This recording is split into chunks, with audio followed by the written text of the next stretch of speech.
A recent report by the Wire found major discrepancies in the number of EVM votes polled and the number of EVM votes counted in over 140 Lok Sabha constituencies, with the difference varying over 2 votes to over 3,811 votes. The difference is prevalent in almost all Lok Sabha constituencies, with about 543 constituencies showing the number of EVM votes counted vastly differing from the number of EVM votes polled.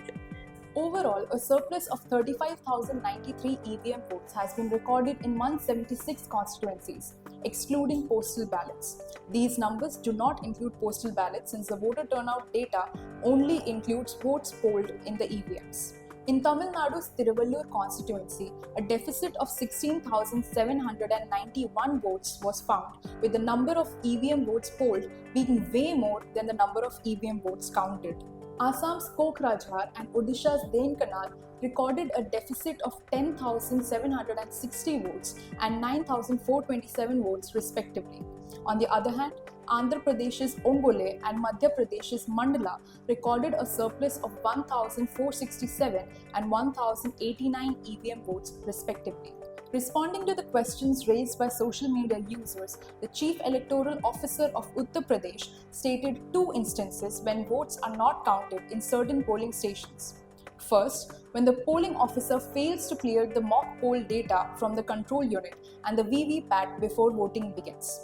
Second, when the total votes polled in the control unit fail to match the record of votes in Form 17C prepared by the presiding officer by mistake. However, there's been no explanation or clarification by the Election Commission on how a surplus of votes is generated when the EVM votes counted is greater than the EVM votes cast in over 150 Lok Sabha constituencies. There has been no clarification on why the deficit or surplus in EVM votes counted have not been provided based on each Lok Sabha constituency, and acknowledging that there is a data mismatch in the number of votes polled as mentioned in Form 17C and the number of votes recorded in control units in certain constituencies.